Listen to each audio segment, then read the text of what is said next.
I know everybody does like introductories and stuff like that, but I just go right into it. You Man, do know, what you do, man. just go right into I'm it. here in the passenger seat. All right, You driving cool. this car. So look, I wanted to read this to you Mm-hmm. because you said something that was really profound. I'm gonna start off with that. You said, I'm heavily I'm heavily spiritual, but I'm not religious because I'm a servant. God allows me to be at a level I need to be in order to serve. Right. What does that mean? Well, again, religion is something that man does. Spirituality is something that God is. God is everything. So you can't put your finger on one particular thing because he's everything. But religion is something that God actually, religion is something that man actually kind of navigates and kind of introduce, and based on what they feel, you're judging it based on a man. Spirituality is something that's a part of me. It's in me. It's what we are. It's atmosphere. So it's everything that you are. Is spirituality. So I know a lot of people probably come up to you and talk to you about like all the things that you've done, like we're not even gonna get into that yet, but you've given back so much. Not enough.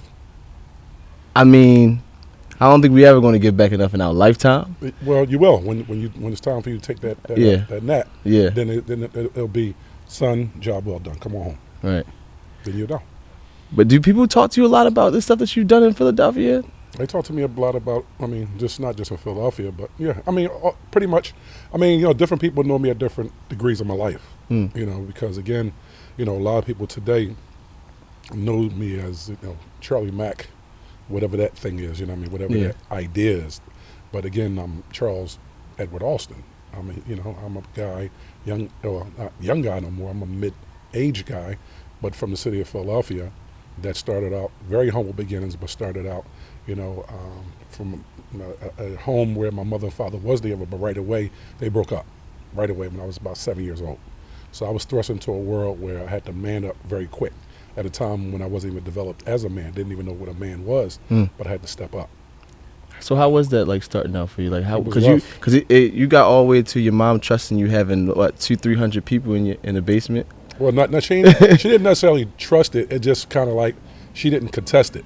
Because no one knows, what that's going to look like. Or what I realize is through me, because I'm a promoter as well, and I always said 10 kids is more grueling and taskful than it is 100 adults. It's just, their minds, kids' attention span is very short, and they're just bouncing off of sugar all day long, So I had about my entry into the entertainment business as I know it, that kind of gave me my focus on what I wanted to do was a house party I threw in my mother's basement of our apartment.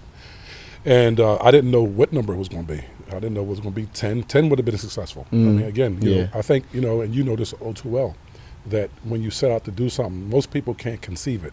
So you can conceive it, then you can achieve it, but then you got to conceive it, then you got to take it off the paper, and you got to make it actually manifest. So for me, just being able to make it manifest, to see one person come to my door, I was already successful. Right. Just one person. And then another 249 people came.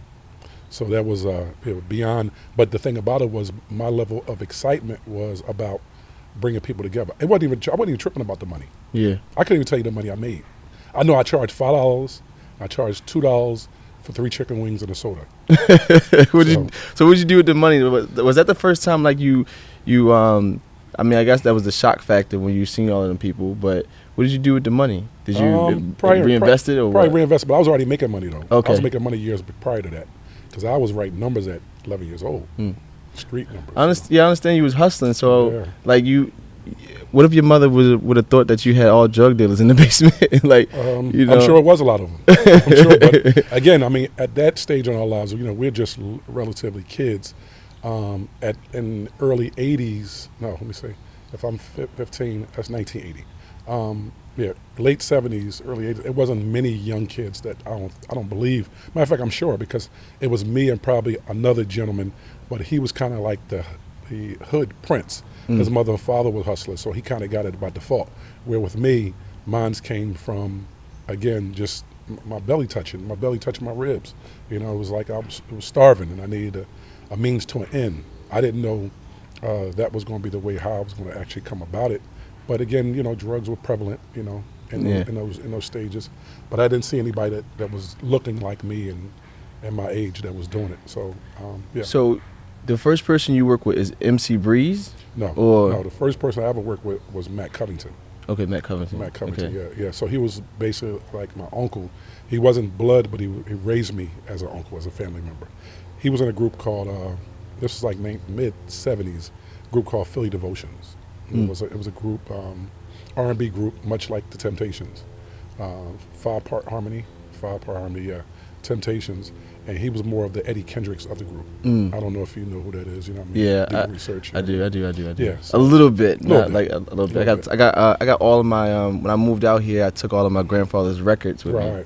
So I was just looking through the records and I just see people. You know, I don't necessarily know all the back history. So yeah, so it's good to know your history. Yeah, his story. Yeah, to know your story. Right. You know what I mean? Right. So anyway, so he the group disbanded. He decided he wanted to start his own, he wanted to pursue a solo career. And so he decided to start his own label. And so I just was, for me, it just, again, without me even knowing it just spoke to my spirit, music. And being that close to it and him actually pursuing his career, it was like, that was the gravity pull for me. Okay, Matt's going to start a label. I'm going to work in a capacity. I don't know what capacity I'm going to work in, but I'm going to work and support him in that because, again, that's speaking to my spirit. And so what we know to be today as a street team, that's essentially that was my entry into the business. Excuse me. Promoting his record called Keep On Truckin'. Actually, Eddie Kendrick's record. He redid that. It was called Keep On Truckin' and Baby I'm For Real. Baby I'm For Real was a Marvin Gaye record. Keep On Truckin' was a Eddie Kendrick's record, and he did an original tune called Naked to the World. So that was my entry into the music business. So you already, before you even got with a lot of the people that we know today to be the greatest, I kind of like look at you like it's like you know everybody at a very high level, no matter what industry they in. Well, I've known them since day one. And I kind of look at you, it's not about the industry, more so about you, but it's about going back to that word servant, and God has allowed you to move in a way that you're able to just to foster relationships that make sense for everybody, not just this one industry. Do you look at it like that? Do you look at it like an industry, or do you look at it like I am just this being in life and I'm just serving whoever comes into my circle? Or how does that even, you've met Muhammad Ali, you know what I mean? You've met so many dope people. It's just, well, I look at all of them as God's children. It don't matter how high, how I don't want to say low, but how humble or modest their circumstances are. They're all God's children. So that's how I see it. And I look at me as being a servant of God's children. So for me, I don't, again, like you're saying, I've had the blessing, to be amongst, some of what the world would deem to be the elite of the world, not just of our city or our country, but of the world. And I treat everybody pretty much the same, God's children. So what can you say to like, we live in a social media driven world right now, and people are seeing what you're posting, now, and they're looking at that and they're going like, I want that, like they can fast forward their life or whatever. How do you say, you know what, like Will has the brick story, and how do you say, I'm going to go from here to here? What do you tell a young artist? First and foremost, I just said it to you just a minute ago, if you can conceive it, you can achieve it. Most people can't, especially today, the dream is like something that don't even seem tangible to people. When I was a young man, and I don't know if it was that way for you, we were in school and they would say, Charles, what do you want to be when you grow up? I dreamed of being. I know a lot of young kids now, they like, listen, I don't know if I'm going to be here tomorrow. And I think it's the saddest day and the most horrific act that, that could be committed on a kid when you rob a kid of his dream. That's where you get your inspiration. That's where your first inspiration comes from. I want to be, and I want to be. Again, that comes from your dreams from inside. You laying your pillow down, you're laying your head on your pillow. Well, people's dreams is looking so like, like my sister said, I like Kylie Jenner, Like people's dreams is so like they're here and they're looking at something here and their dreams is getting skewed. So how do we dial it back and say, you know, put the first brick up first? What are you supposed to do first? First off, you don't want to dial none of your dreams back. You want to dream as far as the eye can see, because anything that's underneath, you know, this universe, I'm saying, is attainable. Anything. So again, you can man been to the moon. That's outside of this universe, so you can do whatever. You know what I mean? Of course, you know, there's a young man. He might have been 10 years old. He said, "I'm gonna be the first president of color," and everybody in the world was like, "You on something else? Drugs?" Right. And all you got to do is believe. You got to conceive it. You got to conceive it. You got to see it. You got to see yourself in that position. Once you see yourself in it, now you got to make it manifest. So you seen yourself in the street life. I see myself in every phase of my life. When you was in the street life, yes. What made it click for you to say, I want to do something different? Well, I always made a pact with God every turn in my life. So again, as I was able to see things, I wanted to be those things. So all I seen is that, you know, when I was younger, I seen the Nation of Islam and I seen the local drug dealer. So those are things I'm saying I wanted to attain. I'm saying that was the shiny car for me, as people say, the shiny car. It was the drug dealer. He had the big Cadillac, you know what I mean? He had the long leather coats. He had the big Godfather hat.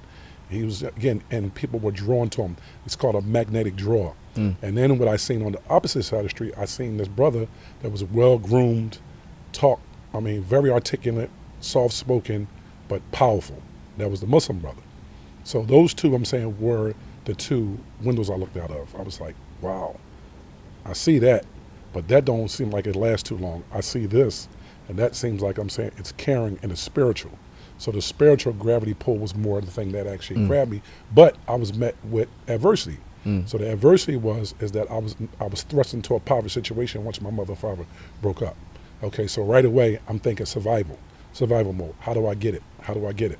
The shiny car guy, you know, he seems like he has the money. This brother here seems like he got God in him.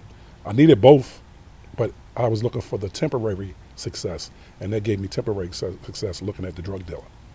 So it was a day where, I read the book, so it will, and was this a day where somebody came and got you and said, look, we're going to give you an opportunity? But you were still doing stuff before that. Yeah, no. Even in the entertainment. No one ever came and got me. Okay. No, I jumped into the world at the level I wanted to be involved in the world. Okay. Yeah, nobody ever came and got me. The thing about opportunity is not going to ever come get you. Okay. You have to go to it. You have to seek it out. So what was that? If that was the case, everybody would have it. Right. And I believe that. 100%. You came from Baltimore and you in LA. Right. You got to come get that. You got to go get that. So how did you go get out of the life that you said that wasn't for you? Well, unfortunately, I was met with, and I always made, again, like I said, I made a pact with myself. If I ever got caught doing something wrong, I would stop it immediately. Those are just pacts and just charges I put on myself. Again, I think that's a Sag thing, yeah. Maybe. I think it is. Right. So for me, it was equivalent to you taking a picture and it's undeveloped, and you go try to develop it before they got the digital cameras, and you go into a dark room to develop it. It was before then, and you open up the camera before it's actually without it being dark, and you expose it. Once it's exposed, it's bad. Right. So at that point, that's how I looked at it. I was like, I'm exposed, so therefore I got to move on. So that's kind of the charge. I just put that charge on myself, and I may have been probably over exaggerating and just kind of overthinking it, but I needed to put that on myself as a gauge of where I need to go. Once that situation get exposed and a bad situation, I got to move on. That's pretty much how I approach that. Somebody asked me the other day, it was like, Rashad, do you do anything illegal? And what you're saying, I never heard nobody say that out loud, but it's exactly what I thought when I got overexposed. I was like, oh no, I'm out here, I'm already out. Everybody see you. I'm like, what can I? You're the drug dealer. You're the thief. You're the booster. You're the robber. It's like now they see you. You know what I mean? Because again, I use this analogy, a horrible analogy, but I'm using it anyway. It's like the lights are off, the roaches are all over the place. Yeah. Turn the lights on, they scatter. Yeah. That's how I see it. You know what I mean? So what, like, Boys to Men? Well, again, it starts before then because you gotta give it to him. You gotta give it to him. It starts before then.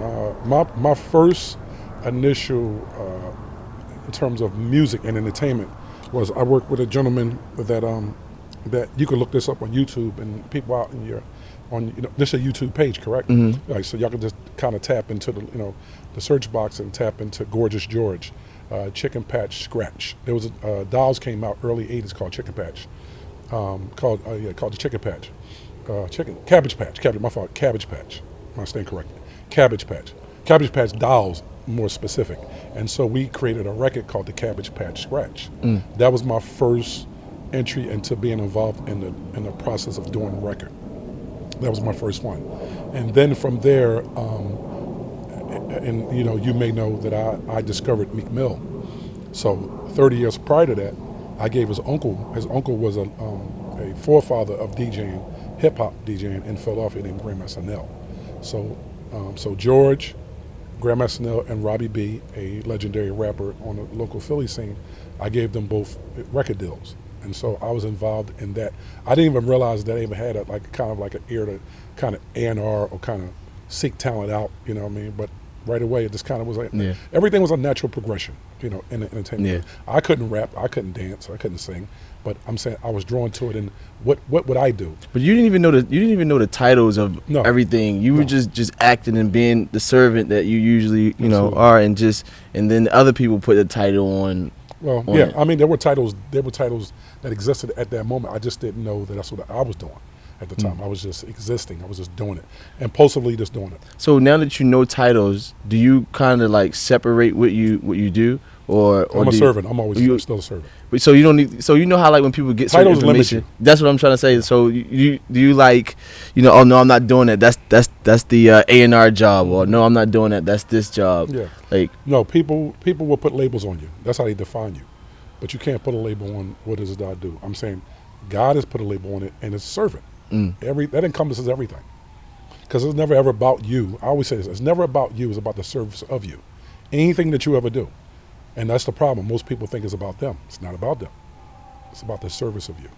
That's super dope. Yeah. So, like, Meek Mill, you mentioned him. Well, you jumping way ahead. You know what I mean? We already did the Boys and Men. Prior to that. Yeah, prior to that, there was a group. There was another artist that I worked with. So go ahead. Go ahead. No, go ahead. Who's MC Breeze? That's what I'm about to say to you. Okay. So MC Breeze. We on it. So MC Breeze, again, you could go on YouTube and type in MC Breeze. MC Breeze was a local rapper, local rapper, but he started his own label. He was much like you in a way of like all your stuff that you set up yourself. He did everything, and he still does it today. He was his lighting director. He got the green screen at his house. He built he built the studio in his house. He does his own animation. He does the voiceover. He writes it up, produces. I'm talking about Breeze does everything. But anyway, again, I was drawn to his light, right? Because people are drawn to. It's like fireflies are drawn to the light, and that's much how I see people, or people see me. It's like people are drawn to, again, the light. They're not going to go into the darkness, and Breeze represented that. And so, in the hip hop world, I was enamored by the way that this man did what he did, and to the degree that I wanted to work with him. I didn't know what I would do, but again, sorted him out, started hanging out at my uncle's place. My uncle, his name was Al's place. And I started going there, hanging out there. They used to have hip-hop parties there, and Breeze performed there one day. And one day I just decided I'm going to pick up his records and carry them to the car for him. And from there, I just started working with him in the capacity of whatever was utility guy. You know what I mean? Whatever was needed. It wasn't one thing, but whatever was needed, I want to be that for you. And I landed somewhere between confidant, road manager, more on bodyguard, if you will. So that was like my entry into bodyguarding. That wasn't my entry into it. I was working with a group called G5.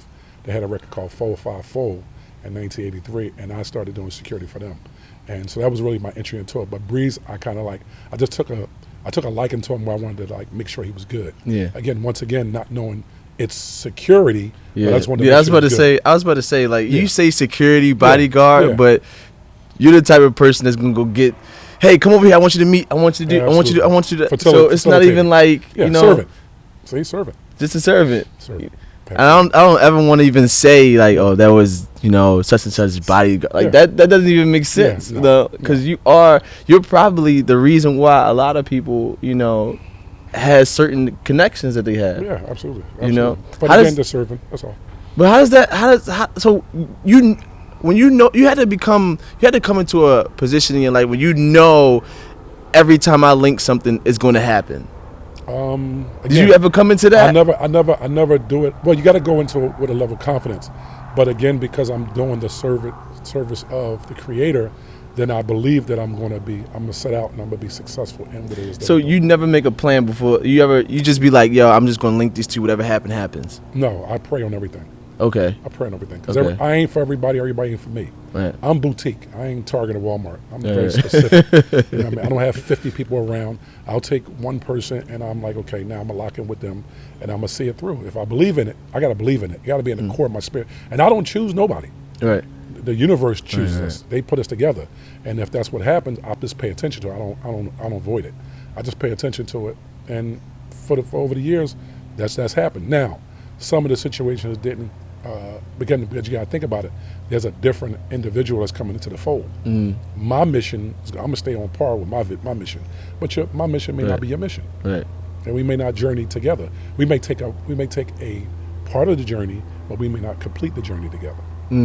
So with Breeze, it was like y'all worked together for a certain point, and then you got him to this certain point. Well, he got. I worked alongside him to a certain point. And then we just was met with differences. That's all. Just differences. I still love them. I still rock with him today. But it came to the point where he felt like certain things should happen. And I think he felt like he should have been dealt with a certain way. And I don't think that I agree with it in the way that he agreed with it. So we butted heads, and that kind of brought things to a head. And then almost kind of simultaneously, I was offered a job with Judge of Fresh Prince. You know what I mean? But I was still in the streets too. I was hustling at the time. So I got locked up twice. While you was working with? While I was working with Breeze. Okay. I was hustling at the time. You good. So I was hustling at the time. So when Jeff came down to, and it's crazy because I said to you, opportunity don't come to you. Right. I stand corrected because Jeff actually came to me. But you were probably in a position too that wherever you was at, it was the right place to be. Yeah, I was in an elevated position because again, my illumination was such that it drew Jeff to my light. You know what I mean? Jeff thought that I was security at the point where he came to me, and I wasn't necessarily security. I was a promoter, so I would do, like, say if I hired you to do a gig, there was no need for me getting secure. I'm 6'7", 300-something pounds. You just hang out with me, I got you. So I don't need to hire security. I'm gonna make sure you're good. Ain't nobody gonna bother us. We're good. So I kind of dual task, in that way. And Jeff used to see it from afar. So when he launched his career, he was like, okay, we need security. I'm going to go to Charlie. He seeked me out, through a friend of mine named Darren Murray Wood. And Wood brought him down. I was doing I did an event called the Charlie Mack Hustlers Convention, and it was Stetsasonic, Bismarcky, and somebody, and Breeze. Breeze was on that show too. And so he came down and he was like, "Yo, man, we got this record out. Would you mind working with us?" And I'm like dumbfounded, like, working with you how? He's like, "You do security, don't you?" And I was like, Yeah.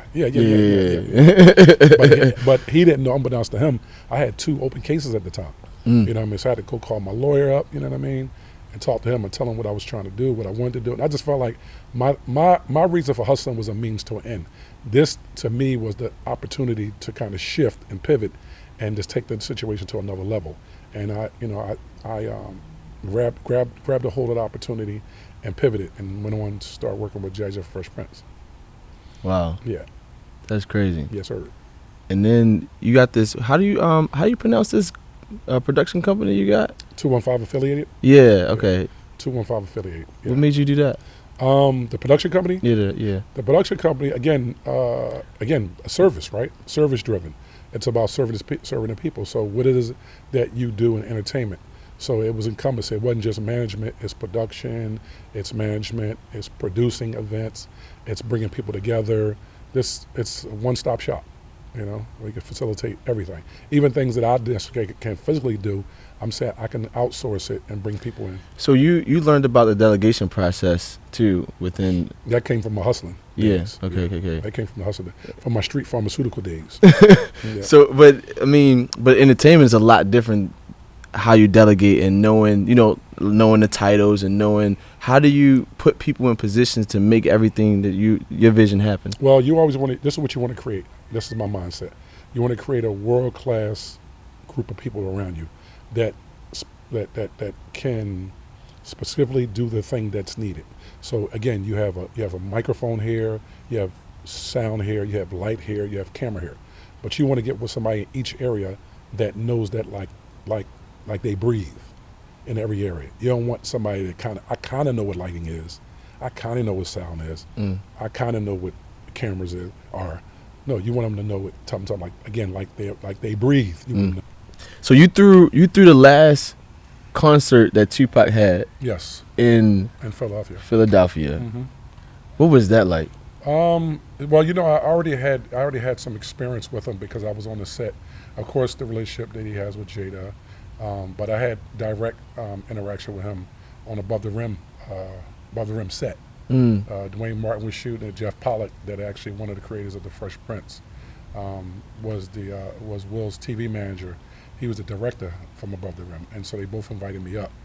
And at that point, I was heavily East Coast guy, you know what I mean? And I was heavily a Biggie guy, you know what I mean? So not that I had an issue with him, but I wasn't necessarily a Pac fan in that way, you know what I mean? So by the time this came around and he was released from prison, a friend of mine that was a PD at the local radio station, Kobe Cole, he called me up. He's like, "Yo," he said, "I got this. He said, I got a gig. I got a show for you. Let me know if you want to do it." I was like, "Who is it?" He was like, "Tupac." I was like, "Yeah, of course." I said, "Ain't my cup of tea, but right. People still what? Want to see him. This is when California Love and all that stuff. Right. All that. So I told him right away. I said, "Listen, let me tell you something, Cole." I said, "I'm not letting this dude come here because he was, it was like known that he was going to associate himself and bring people with him that wasn't necessarily above board." So I said, "Listen, I'm going to personally search him myself, because if he think he coming to my place doing something." And at the time, the club that we came to was called Charlie Mack's. So it was Lumberjack, and then we changed it over. My brother Gardner Littlepage purchased the building, and he asked me would I have desire in owning a club or going into a club. And I was like, of course. So we called it Charlie Mack's, and when he got there, it was probably might have 10 people with him. You see what being a server can get you? A whole club. Oh, yes, a whole club. They get you more than that. A lot. Yeah, get you more. Anything under this universe that God wants you to have, again, you ask for it, you can get it. Whatever you want. But so now you get him in. No. He comes to the door, and I search him, and one of the guys with him had a firearm, and I say, "Come on, man." I said, we know we ain't doing that." He's like, "Come on, big fella." I said, "Nope, we ain't doing that. I got you. You come in these doors, I got you. Ain't nothing happening. You see what the name is? That's Charlie Mack's. Ain't nothing happened to you in here. I promise you. I got you." So he was like standing there for a minute, kind of like, I don't know. Then he went to the car, or went to the SUV, stayed in there about 10 minutes. I was like, okay, if they come in, they come. If they don't, they don't. I guess they decided, all right, we're going to go in, Came in, had a good time, Again, it was weird because I'm a picture taker, and I'm pissed at myself because you never took the picture. Yeah, because of the interaction was a little bit aggressive. I still had a little thing on him, in terms of the dynamic with him and Big, So and you was cool with Big. I was great with Big. I did every show in Philly except for probably one that Biggie did in Philadelphia. Dang, how was that relationship? That's wild. Big was he was like they said, heartthrob never, black and ugly as ever. But he was just a lovable guy. He's just lovable. Big was lovable. Did anybody from his team know that you was doing this concert? No, I mean that wasn't. Everybody knows a promoter. Anything came through Philly. Anything came through Philly that was of significance, I was doing it. And it was never an issue. It was just like, all right, cool. Philly, anything came through Philly of significance, I was doing it. Period.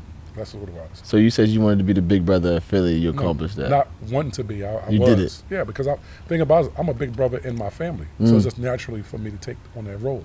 So it was only natural. I couldn't be the small brother, the younger brother. the little brother. Right. That's wild. So this concert rocked out, and then afterwards, does anybody like? Did Will ever bring that up? Did Will ever bring that up? Which one? Or Jada? Which one? The concert you threw? No. Because again, there's just many. We've done so much stuff. You know what I mean? That's just like it's not like a standout kind of moment, because again, it's like, you know, Pac did many shows. I did many shows. Will did many shows. Jada did. Right. That's just kind of kind of a thing in the life. Yeah. Yeah. That's pretty dope. Yeah. So you meeting a lot of people. What made you the people that you did manage, right? What made you even go, this is what I'm gonna do? What made you lock down your mind and say, I'm gonna do this for this person? I never even said that I wanted to manage. It's kind of like, you know, again, life kind of just chose us, and it kind of like, I guess what I was doing, if people look at it, it's managing, and that's just another title. But again, once again, it's me being servant. Yeah. Now that I know you, you know, it's definitely, and people like, oh, you know, management. I'm like, I don't know. I think he just served his time. That's it. I think he just served his time, and certain things happen, and that's what it is, and we just moved on from there. Human beings are governed by titles. They need to put a title to something, and that's limiting to me. I'm saying even in my managerial responsibility that I've taken on with people, I do so much more than that. Because really, a manager really only supposed to manage what you attain. You're not supposed to create it. Right. That's an agent job. Yeah, really. I create it. You know what I mean? I create it. Before it even become a thing, I'm like, okay, I look at you like, okay, I want to do A, B, and C with you. I'm going to do Z too. Yeah. Before you even know it. And then I come talk to you about it, be like, wow, okay, that's cool, let's do it. So again, I'm saying to you, I'm creating it, I'm producing it, I'm developing it, I'm shooting it, distributing it, elevating it. So you went from bodyguard for Will to personal executive assistant. Right. Yeah. Right. What even made you say this is something I could do? And what was the deciding factor to say I could do this? Number one, number two, this will probably help this area over here.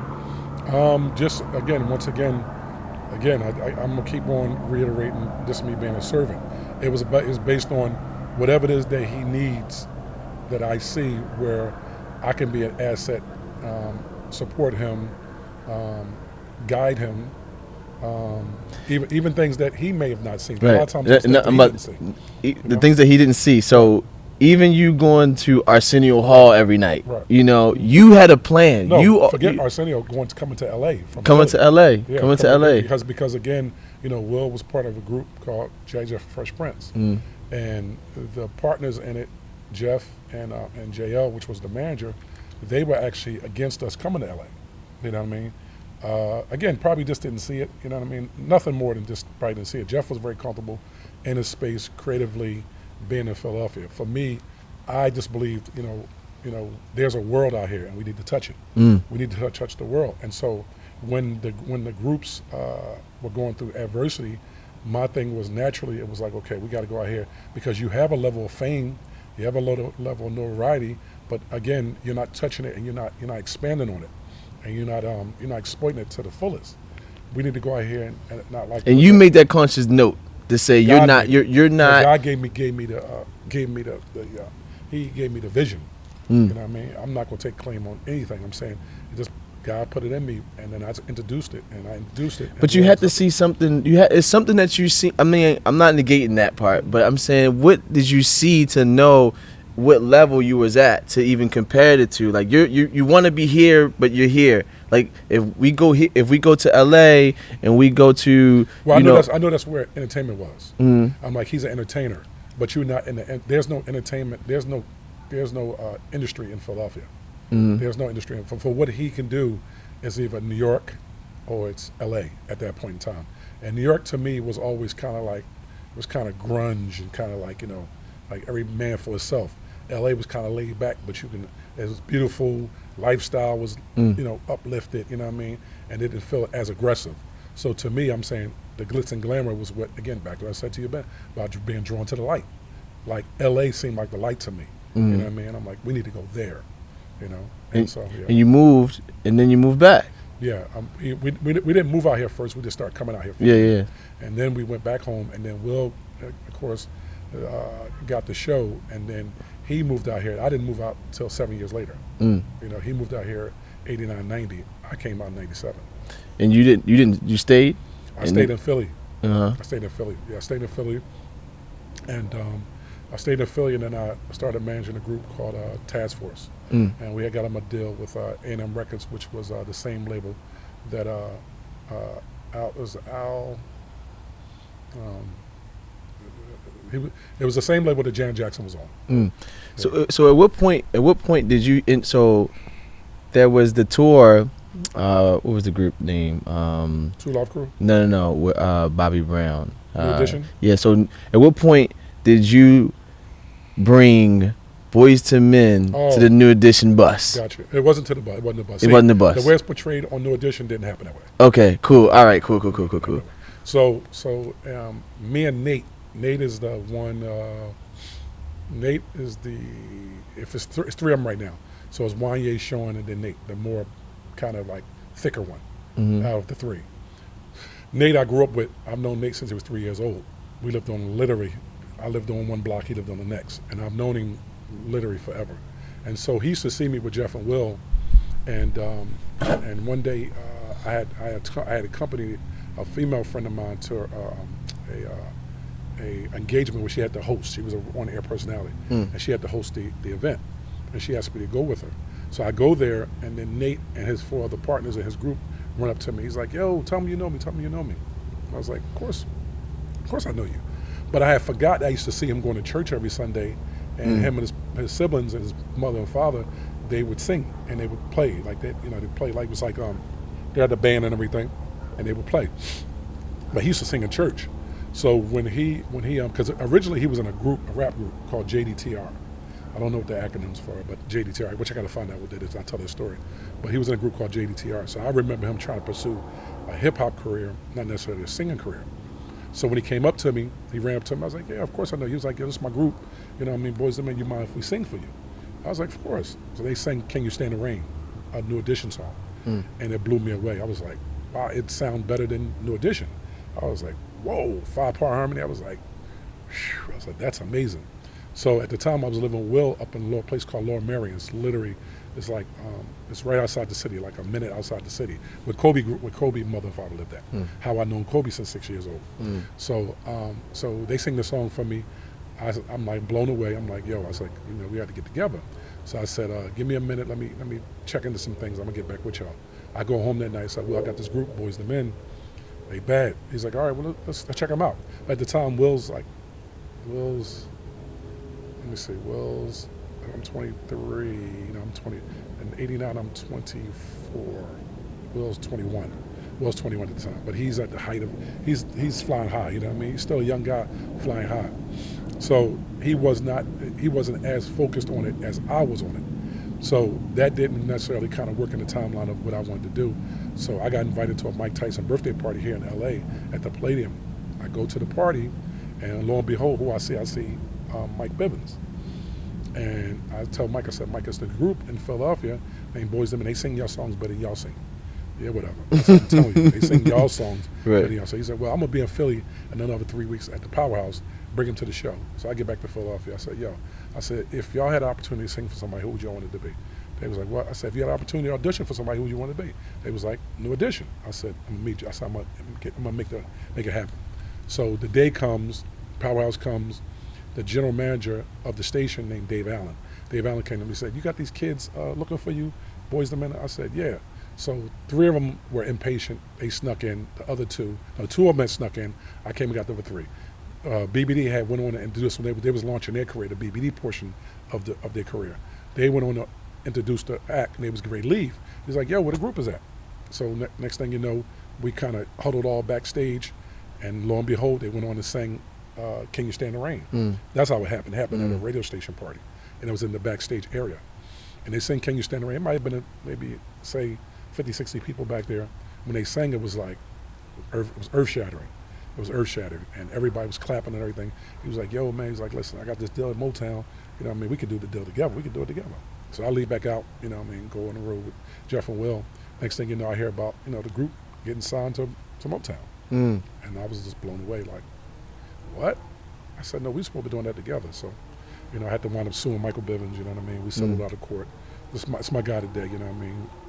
New Edition, my guys today, you know what I mean? But, you know, that's why Business 101 is, if it ain't on paper, it don't exist. Right. Don't do favors. Don't do favors. Don't do favors. Don't do homeboy business. Do business. Yeah. Do business. If it ain't on paper, it don't exist. Period. I'm still learning that. I'm not gonna lie. Guess what? And you're just like me. And I was getting my head cracked over and over again. Guess what? You get tired of it. Yeah. So that relationship carried out, or did it end there? No, I started ironically when you got mad, like, and all that type of stuff. No, ironically. So when the group gets signed, I don't know why I chose to take the position I chose to take with them, but I did take it.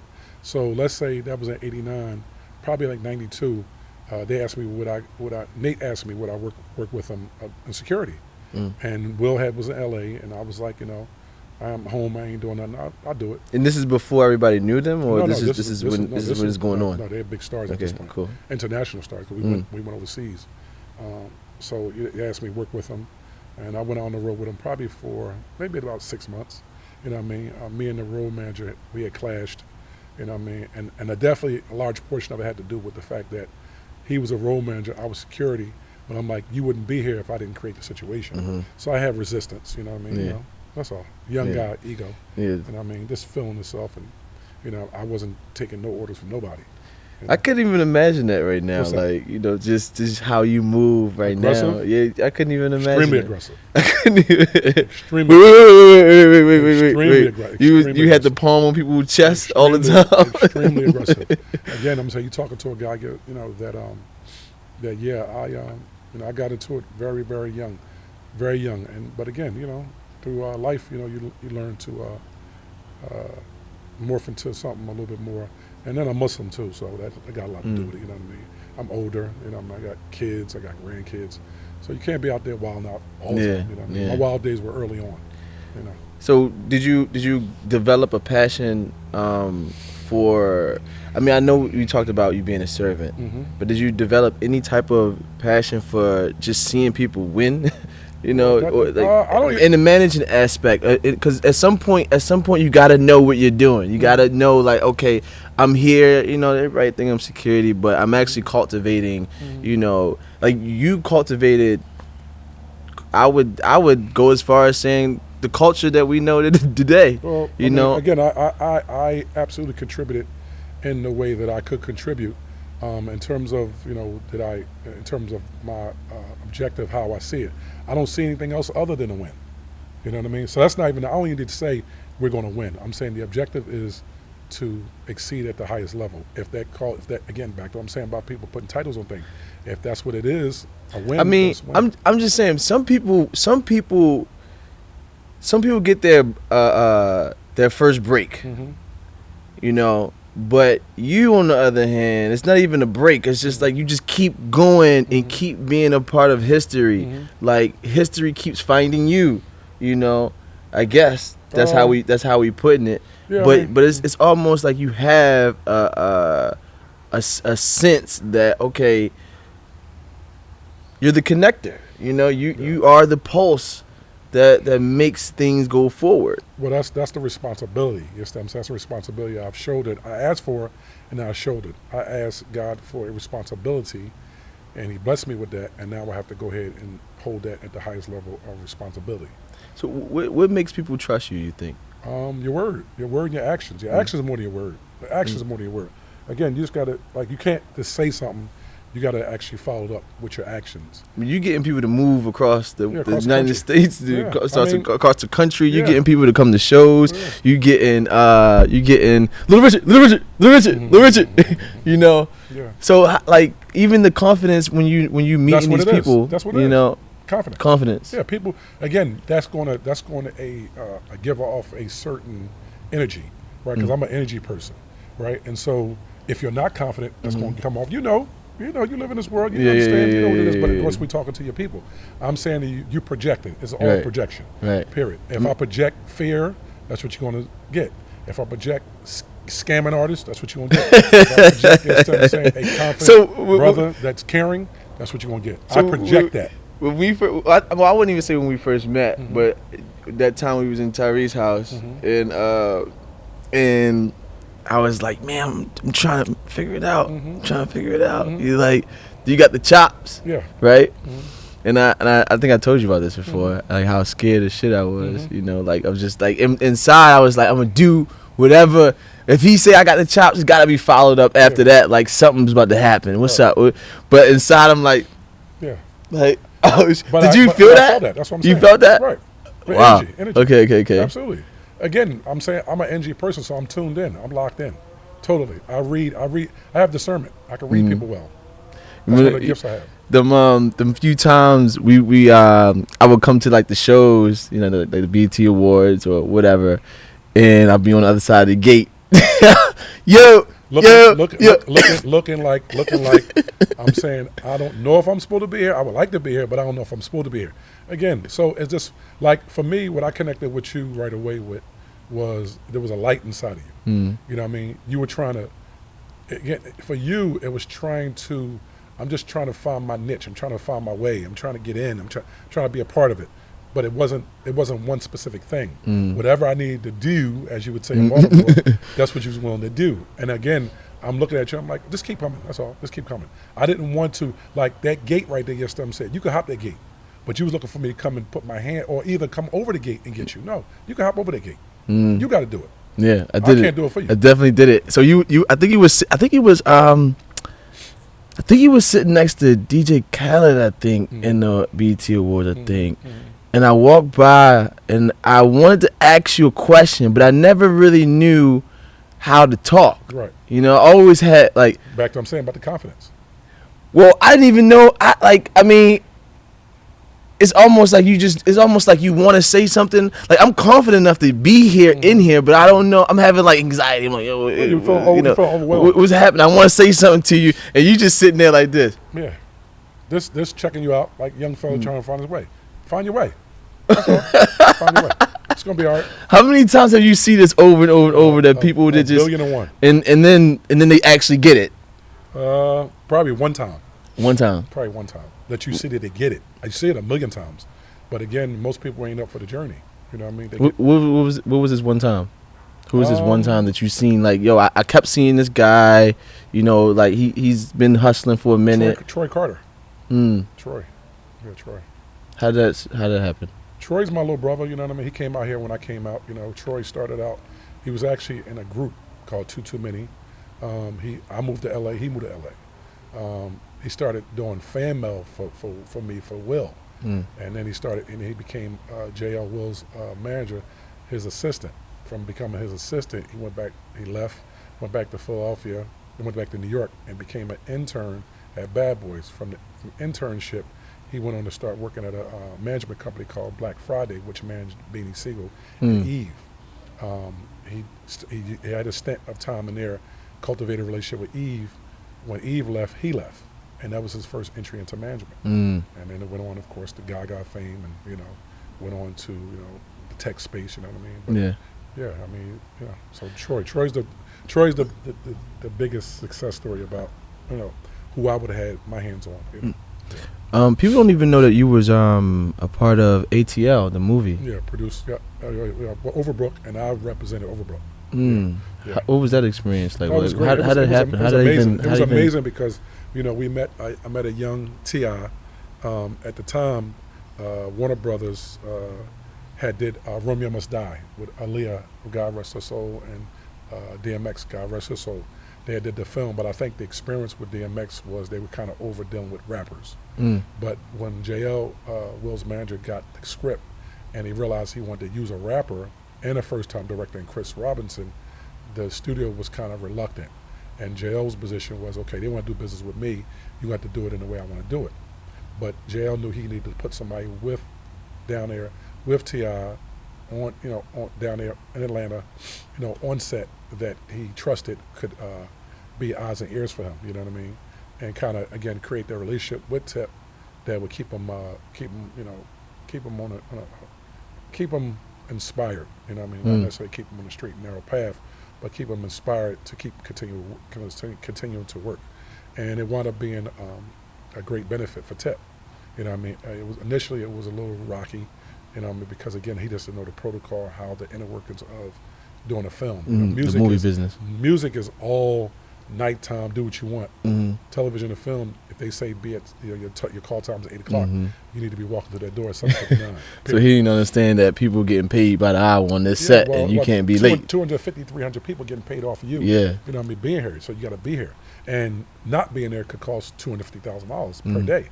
You know what I mean? So yeah, it's like I just had to kind of get him acclimated to how film sets and things would go. So ultimately, it wound up being, because he's very, very respectful, very humble, very hospitable, a very southern guy. You know what I mean? And it worked for me great. Our relationship was amazing. You know, that whole experience was amazing for me. And we forged a relationship that still stands today. So how do these conversations happen when we're talking about producing and being a key player in these films and stuff? How does that happen? This idea. Again, I mean, everything. So you're all your friends just sitting together. Y'all just sitting down together, and you say, "Oh, look, that's what we're doing, producing this film. This is a nice script." Yeah, it just happened just like that. I'm saying, for me, Jeff and Will were already. I mean, JL and Will were already involved in the television film space. I always was music. I was music, heavy music. But again, by default, working with Will, I picked it up by being on set. So of course I'm saying you're around it, you're gonna kind of stick your head in. Oh, what's that? What's this? And then, oh wow, that seems pretty interesting. I think I could do that. So that's kind of how it came about, by default. And then you went on to produce your own stuff in Streets and Brotherly Love, Canal Street. Yeah. I have one I'm doing that we actually just finished a script called The Bar.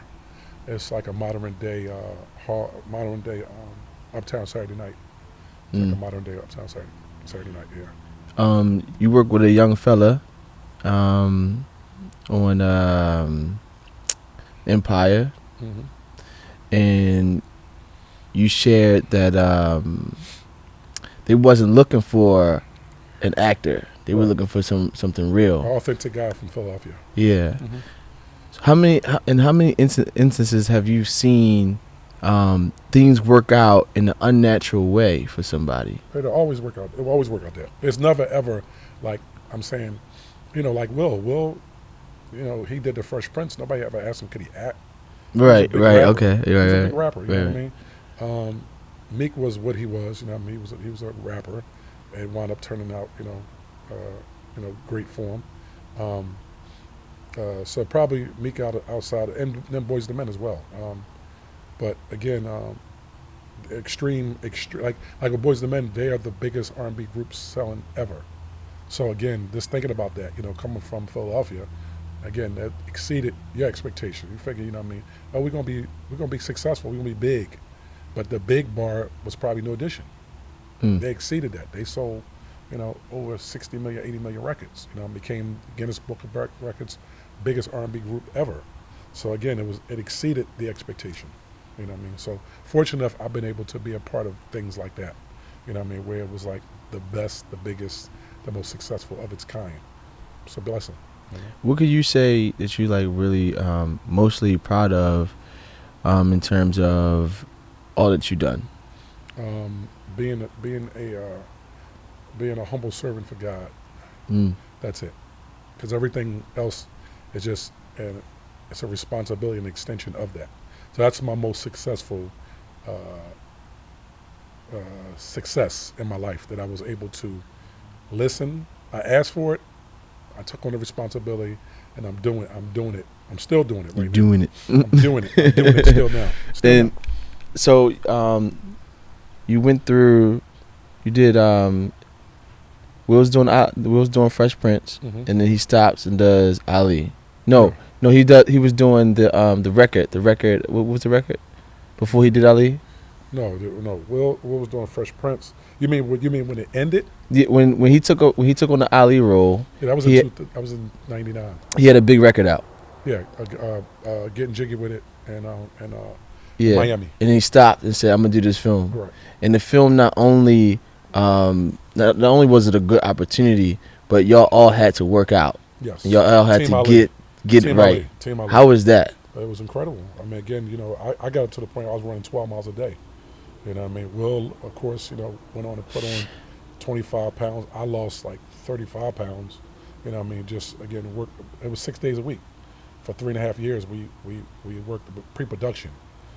Work just getting our bodies. How long? 3.5 years. Of pre-production. Pre-production. What was that one of like the most influential films that you've worked on, or what? Yeah. Clearly. I'm not talking about just from the impact of it. I'm just talking about like the whole thing. Because you got to think, I'm saying I got an opportunity to meet Ali. Well, I knew Ali already, but spend some time with Ali and Nelson Mandela in the same space. So yeah, it's probably the most incredible and impactful experience that I had in my life. Period. Yeah, it was. Sheesh. Yep. And then being in Africa, going back to the motherland, we all got off the plane, we got on the ground, we kissed the ground. It was life changing. I felt like when I got to Africa and spent that time in Africa, I felt like my life had been insignificant up to that point. I was like, I gotta come back to the States and matter. I didn't matter prior to that. What do you mean when you say that? I just didn't understand. I'm saying what it was to be a man, to be a black man and a black man in America. I just understand that. And again, going back to Africa and sitting with Nelson Mandela, and this dude had, he stood, like I always talk about, Ali and Nelson Mandela are great and revered on their principles. You know what I mean? Principles as a man. They stood on something and they was willing to give their life for it. And so for me, I'm like, I didn't know whether I would be willing to do that. Once I met them and sat with them and just understood their story, got a chance to meet them up close and personal, then I realized my life was insignificant. I needed to matter. So what does that mean to you now? Like, what does that mean to you? Like that I have to make sure that I'm saying in this walk that I have is intentional. I don't do anything I'm saying as a black man in America. Yeah, as a black man in America, it has to be intentional. Whatever I do, at the end of the day, you're gonna be measured on what handprint you left on the world. And mine is intentional, that I want to be the best person I could be every step of the way. And I don't want to be around anybody or anybody being around me that don't wish me well and I don't wish them well. Period. That's it. That's it. Well, I appreciate you having this conversation with me. Oh, brother. It was a blessing. This is dope. It's a blessing. And I don't even know how to log off. Hey, man, listen. What I say is I wish you all always brotherly love and peace, always. I'm Charlie Mack. This is my baby bro right here, you know what I'm saying? You know what I mean? The brother from the B more that do it, you know what I'm saying? Rashad, and I like to call him Scroggins. Scroggins right there, that's my guy, you know what I mean?